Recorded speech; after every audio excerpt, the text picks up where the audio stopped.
Plus de 7000 hectares et une impression d'immensité. Vue du ciel, la baie de Somme se regarde comme une peinture, un tableau où le gris prend parfois des reflets inédits. 2 fois par jour, la Manche pénètre dans cet estuaire sans véritable frontière. 2 fois par jour, elle se retire, laissant derrière elle une pellicule salée qui fait le délice des végétaux marins. Tous les habitants ici ont appris à vivre de la baie, par goût, par nécessité, par habitude. Comme Rainette, la verrotière. Sébastien, le chef cuisinier, qui nous emmènera dans un lieu surprenant, l'herbarium. Ou encore Julie, fille et petite-fille de marins-pêcheurs, que nous accompagnerons en mer pour y chercher des crevettes grises. 2 villes qui se regardent part et d'autre de la baie bordent cette immense embouchure, Saint-Valery au sud, Le Crotoy au nord, où nous irons sur les traces du parfumeur Pierre Guerlain, en compagnie d'Annie, historienne de la station. Un voyage dans le temps qui peut se faire au rythme d'un train à vapeur, restauré par Thierry et toute son équipe de passionnés. Une attraction pour les touristes de plus en plus attirés par cette côte préservée du béton, classée parmi les grands sites de France en 2011.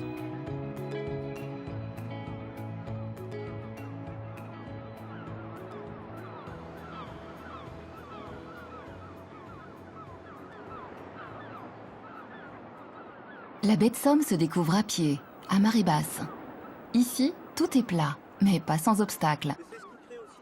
Et c'est avec Arnaud que nous débutons notre voyage dans la douceur d'une fin d'après-midi.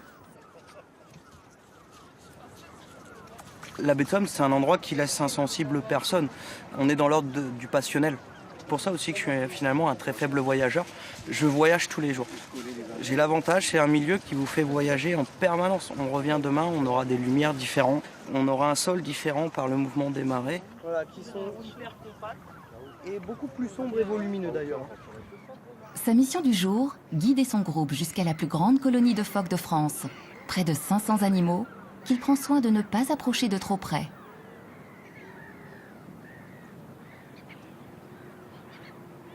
Le phoque, c'est le sommet de l'iceberg en fait. La règle d'or, c'est que s'il y a des phoques, c'est qu'il y a le milieu naturel pour l'accueillir. Donc effectivement, la baie, c'est la base de la présence des phoques. Et pour nous, c'est important aussi d'expliquer ce milieu naturel qu'il faudra préserver pour préserver l'espèce au final. Le but d'une balade comme on peut faire là, c'est d'apprendre quelles sont les conséquences de notre présence à ce public-là. Il y a quelques années de ça, j'ai reçu un message d'une dame qui revenait, qui me disait « voilà, je vais revenir avec mes petits-enfants. On a bien retenu le truc, on va aller voir les phoques, mais on va rester à distance raisonnable. » Ça veut dire que j'avais bien fait mon travail et fait passer cette passion-là aussi. Si la baie est un spectacle, elle est avant tout pour beaucoup un gagne-pain. Ici, pas besoin de monter sur un bateau pour être pêcheur. Ils sont plus de 200 à sillonner le terrain à pied. Parmi eux, celle que l'on surnomme Rainette. On voit qu'il y a eu des grandes marées, il y a de l'eau partout. Avec Frédéric, elle laboure la baie pour y récolter des vers, les petits appâts qui seront destinés à la pêche de plaisance. Verrotière, c'est le drôle de nom de ce métier très physique, pratiqué autrefois par les femmes de marins.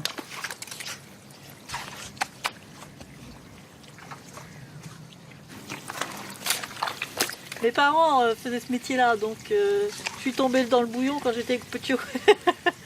J'ai commencé à 9 ans. Donc ça m'a plu tout de suite. À l'époque, c'était un métier à tâches, donc c'était plus tu travaillais, plus tu gagnais. Et puis ça m'a plu. Travailler dehors, c'était génial. Puis je suis restée. Je suis la seule qui suis restée de la famille. On travaille au rythme des saisons, au rythme des commandes. On travaille dans la nature. C'est quand même un décor majestueux. On a le grand air, on a le plaisir de ne pas avoir de patron sur le dos. On est notre propre patron. Il faut être en bonne condition et puis faut pas s'écouter, faut pas se leurrer. On a mal partout, tous les muscles sont quand même sous tension. On fait partie du paysage parce que justement en tant que pêcheur à pied, il y a plusieurs activités. Il y a les vers, il y a les coques, il y a les végétaux marins, il y a les gars qui font les moules. C'est très très varié. Un métier au grand air, mais un métier sans fin. Passé la récolte, il faudra laisser tremper les vers dans l'eau pendant quelques heures avant de les empaqueter. En baie de Somme, tout ou presque se récolte. Et il y a des choses comestibles et bien plus appétissantes, comme l'astère maritime, plus connue sous le nom d'oreille de cochon, une plante que les cueilleurs professionnels ramassent en prenant garde de ne pas couper les racines. La repérer, la cueillir, la goûter est un passage obligé dans les sorties organisées par Aurore. Si vous aimez le céleri, si vous aimez le radis noir, bah c'est un petit mélange des deux. Ce matin-là, le ciel est bien bas. Mais l'enthousiasme de notre guide, lui, est intact. Aurore a grandi dans la baie et ne s'en lasse pas. Mon but, c'est de faire partager ma passion avec tous les gens au possible. On a des gens qui viennent de partout, qui viennent de la ville. Et le sentiment qu'ils nous donnent à la fin de la balade, tout simplement, c'est qu'ils ont été dépaysés. On les a complètement détendus. On les a déconnectés de la vie réelle, tout simplement. C'est mon terrain de jeu ici depuis que je suis toute petite. J'ai fait toutes mes études ailleurs, en région parisienne, dans le Loiret, pour justement revenir travailler ici, revenir aux sources et profiter au maximum de cette superbe baie. Ça fait 5 ans que je fais ça, donc je suis encore jeune, je débute seulement en fait.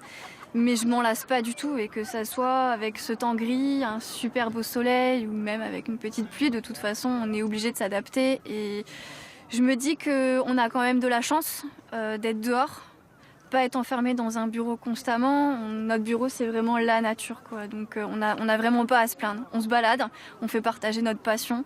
Et à partir du moment où les gens sont contents, alors là on a tout réussi en fait, on a tout gagné. L'autre produit phare de la région, c'est la salicorne. Une petite plante croquante et salée. 90% de la production française vient d'ici. Des ressources naturelles que l'on retrouve évidemment dans l'assiette. Dans la cuisine de ce restaurant, les plats ont la saveur de la baie. Et pour cause, Sébastien, le chef, s'est lancé un défi. Travailler uniquement avec des productions locales.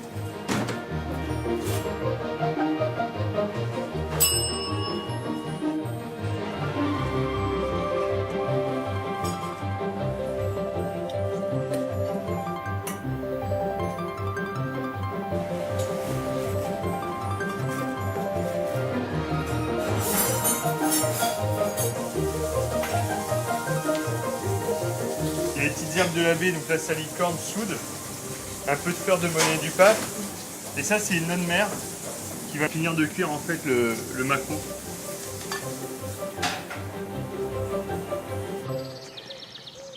Quand il n'est pas au fourneau, c'est ici qu'il vient chercher les plantes et les fleurs dont il a besoin. L'herbarium, un nom évocateur pour un lieu protégé qui se visite au cœur du vieux Saint-Valery. Je vais aller chercher l'oxalis. Il n'y en a pas beaucoup. Elle sort seulement. Fleur de lin, vous en prenez? Ouais, ça m'arrive. Cet ancien jardin, tenu par les religieuses de l'hôpital, était à l'abandon il y a 20 ans, avant que Nicole n'en fasse ce qu'elle appelle aujourd'hui son petit paradis. Du coup, ça devient aussi un paradis pour moi.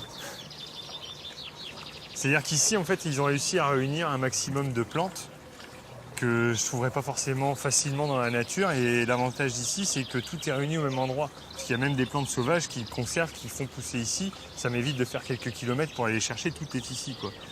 C'est un jardin très bien exposé. Il est entouré de vieux murs qui nous protègent beaucoup des vents, etc., qui nous apportent de la chaleur aussi quand il n'y en a pas suffisamment. Et nous sommes sur le haut des remparts. On ne sait plus qu'on est en pleine ville. Et c'est vraiment la nature qu'on laisse un peu libre. On la dirige un petit peu quand même. Mais toutes les plantes qui veulent venir peuvent venir. On n'emploie jamais le terme mauvaise herbe. Et l'avantage ici, c'est de pouvoir cueillir propre. C'est-à-dire que comme je vais les utiliser de façon alimentaire, il n'y a aucun produit chimique. Il n'y a aucun produit chimique. Les coquelicots, tout ça, je sais qu'il n'y a pas eu de désherbant. Tout est clean.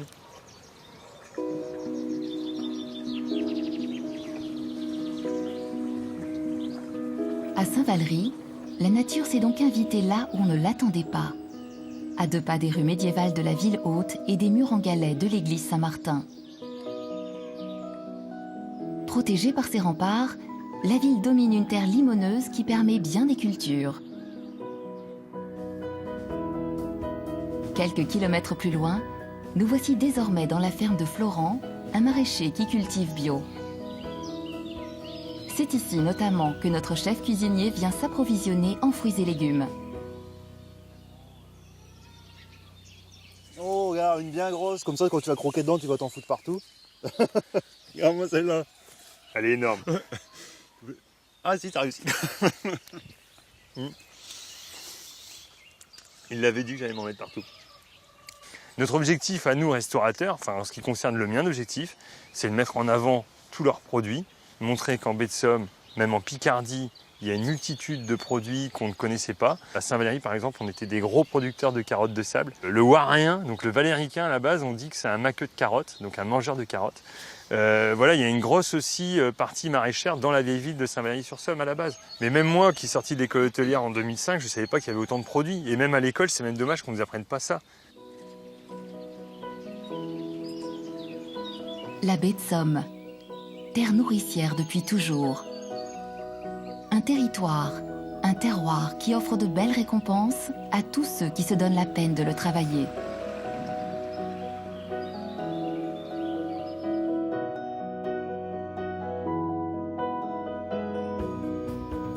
Et puis bien sûr, il y a la pêche. Comment pourrait-il en être autrement quand la Manche est à vos pieds? La baie s'ensable petit à petit, mais il reste encore des chalutiers dans le petit port du Hourdel. Celui de la famille Montassine, par exemple. Fabrice, le père, Julie, la fille, et Sébastien, encore lui, à quai malgré la pluie battante, venu faire son marché à peine le bateau déchargé.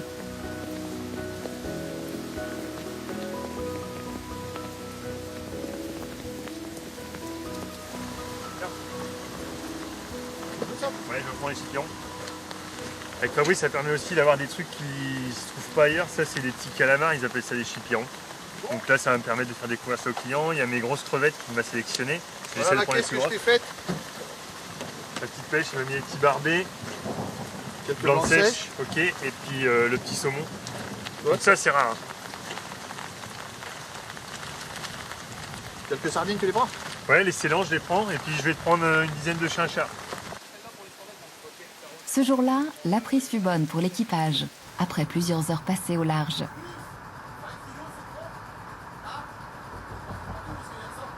Une nouvelle sortie en mer pour Julie, 17 ans, qui se destine, comme son frère Baptiste, à ce métier de sacrifice et de passion. Un virus attrapé dès l'âge de 3 ans dans le sillage de son père et qui ne l'a plus quitté.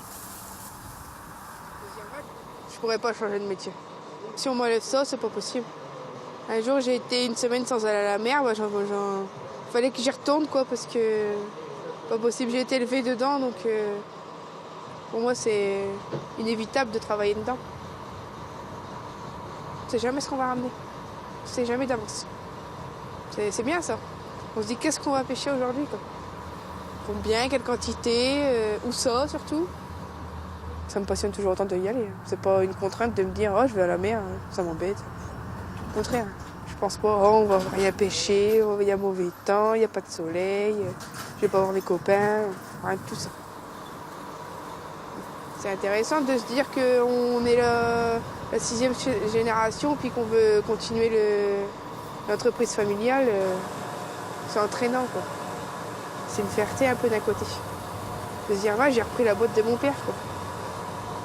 Je pense qu'il y a quelque chose dans les gènes qui fait que on réfléchit pas à autre chose et puis c'est parti, quoi.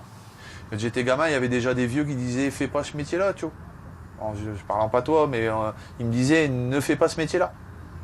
C'est un métier de misère, c'est un métier de machin. Bon après, si on fait notre tarif horaire, c'est même pas la peine de compter, mais il y a des coups de blues obligatoirement, comme dans tout, hein, je pense. Donc de temps en temps, tu te dis putain, qu'est-ce que je fous là, ou quand il n'y a pas de pêche, ou quand il fait mauvais, ou quand il y a quand même des choses qui, de temps en temps, qui t'amènent à réfléchir. Mais que dès qu'il fait beau, puis dès que ça se passe bien, et puis qu'il y a un peu de poisson ou quelque chose, le naturel revient au galop, on va dire. Ce qu'on connaît le mieux, c'est quand même notre baie, quoi. C'est un peu comme tout pêcheur, quoi. Les racines sont là, et après, il y a quand même des endroits où on y va pratiquement les yeux fermés. On sait qu'il y a un trou d'eau, puis qu'on va réussir à se mettre à l'abri dedans et tout ça, quoi. C'est parce qu'on pratique tous les jours, quoi, et qu'on connaît ça, on va dire qu'on connaît ça comme notre poche, quoi. Dans la famille Montassine, les générations se suivent et se ressemblent. Les crevettes grises continuent de s'accumuler dans les filets. Une campagne au printemps, une autre à la fin de l'été. Une vie au rythme des saisons et de la baie. Far, far does this little girl. She was praying for something to happen to her. Every day she writes words and more words just to spit out the thoughts that keep floating inside. Quelques kilomètres plus bas dans l'estuaire, les bateaux de plaisance ont remplacé les navires marchands. Saint-Valery n'est plus le grand port de commerce qu'il était autrefois, mais la cité a conservé tout son charme. Et si l'on continue de voyager, c'est par un autre moyen. 4 fois par jour, depuis le début des années 70, le petit train de la baie de Somme fait retentir son sifflet à vapeur. Ce qui n'était au départ qu'une affaire de passionnés est devenu au fil des ans une association d'envergure qui compte aujourd'hui plus de 400 membres et emploie 24 personnes. C'est ici, au dépôt, que les machines sont choyées et restaurées. Thierry faisait partie des bénévoles. Il en est désormais le chef mécanicien.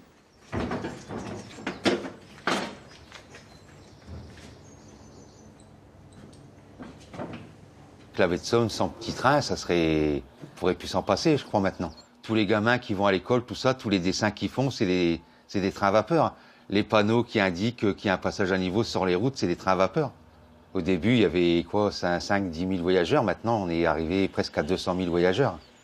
Moi, ce que j'aime, c'est de restaurer ces vieilles locomotives. Cette locomotive-là, quand même de 1889, la même année que la Tour Eiffel. Et celle-là a une histoire incroyable. C'est qu'elle a été construite à Denain et elle est partie aux États-Unis pour creuser le canal de Panama. Et un jour, dans les années 90, je crois, on l'a vue sur une annonce qu'elle était à vendre et on a été la récupérer et là-bas, elle est revenue dans un conteneur. Et on l'a restaurée, on l'a remis en circulation en 2000. Ça s'allume comme un poêle à charbon avec du bois, du papier. Après, il faut faire monter la pression de la chaudière. Il faut qu'on soit à 12 bars. Après, il y a le plein de charbon à faire, le graissage, le nettoyage. Et puis après, on est prêt à partir. Au bout de 4 heures, il faut 4 heures de préparation.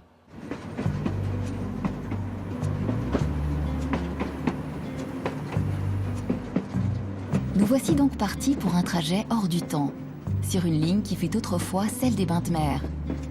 Nous voici au milieu des Molières, des prés salés et des brebis. Certainement l'une des plus belles façons de découvrir cette baie de Somme si sauvage.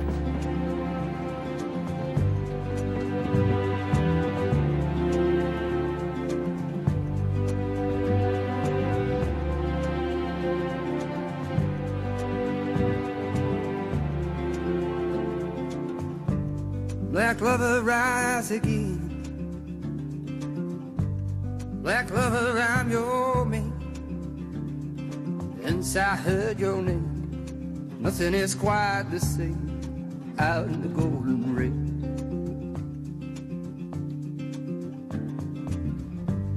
Black lover, go to bed. Everything's been said. Since I heard your name, nothing is quite the same out in the golden rain. À mi-parcours, les trains partis du nord et du sud de la baie se croisent et se retrouvent en gare de Noyelles-sur-Mer. Un arrêt technique, le temps d'inverser les locomotives.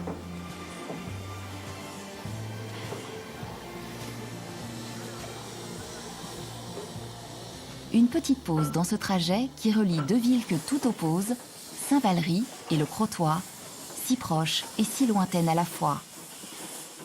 Deux histoires, deux identités différentes que nous détaille Sylvie, membre de l'association qui gère le chemin de fer, le trait d'union idéal entre les deux rives de la baie. À Saint-Valery, on est un port de commerce avec une bourgeoisie. Au Crotoy, historiquement, c'était davantage des pêcheurs. D'ailleurs, il reste beaucoup de bateaux de pêche au Crotoy. Et des gens qui ont su entrer dans l'ère des stations balnéaires beaucoup plus que Saint-Valery, qui n'en avait pas besoin finalement pour survivre et exister. On est calqué sur l'histoire de tous les chemins de fer, avec la ligne Paris-Boulogne, qui date de 1848. C'est une ligne très importante puisque ça rejoint le nord de la France Tout le réseau nord était le réseau le plus important et le chemin de fer, comme partout, a contribué à l'émergence de toutes ces stations balnéaires.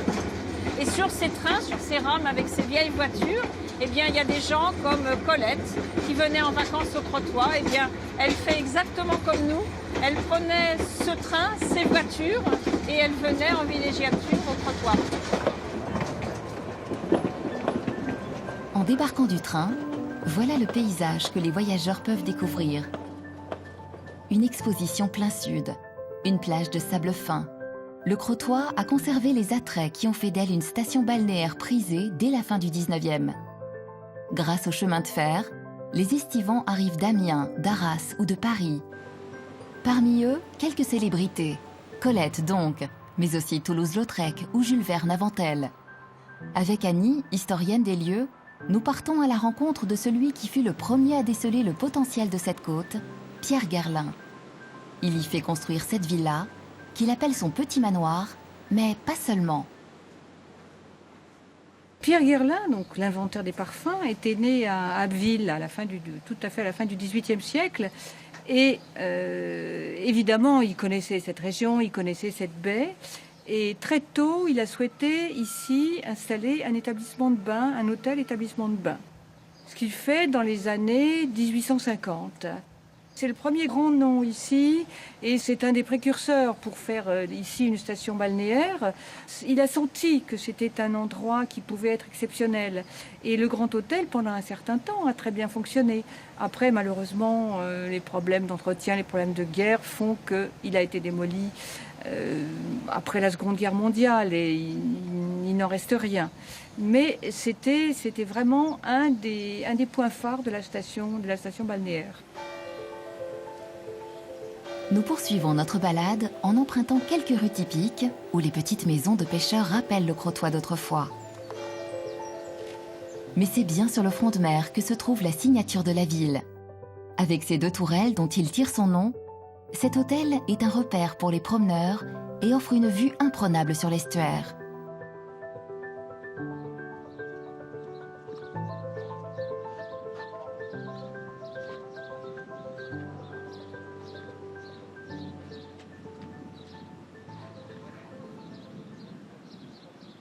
C'est un peu le symbole du Crotoy. Donc c'est une villa d'estivants qui a été construite par Monsieur Lecoq. D'ailleurs, on voit le coq sur la façade. Et la villa s'appelait la villa Le Souvenir. Et au fil du temps, elle est devenue un hôtel et elle s'appelle Les Tourelles. On est à l'intérieur des anciens remparts. Là, on domine la mer, on domine la baie. Et on est c'est le pendant de Saint-Valery. Saint-Valery étant une ville plus importante et le Crotoy un village fortifié. C'était des 2 lieux d'observation et de défense de la baie. 2 villes, 2 ambiances et des couleurs chaque jour différentes. La baie de Somme fait partie d'un club créé il y a 20 ans, celui des plus belles baies du monde. Mais personne ici ne s'en soucie vraiment, sûrement parce que chacun en est convaincu depuis bien longtemps. Sur les hauteurs de Saint-Valery, près de la chapelle des Marins, nous retrouvons une dernière fois Sébastien. Toujours en quête de nouvelles saveurs, de nouvelles expériences. C'est ça la baie de Somme, c'est un territoire finalement qui est en perpétuel mouvement, finalement un peu à la vitesse où nous on travaille, on n'arrête pas de bouger, on va avoir un producteur, on va en voir un deuxième, on vient cueillir, on va voir Mme Quillot. C'est ça la baie, c'est un mouvement perpétuel, un mouvement de marée, un mouvement d'hommes. On vit finalement en fonction des marées, on vit en fonction des vents et marées, c'est ça le terme.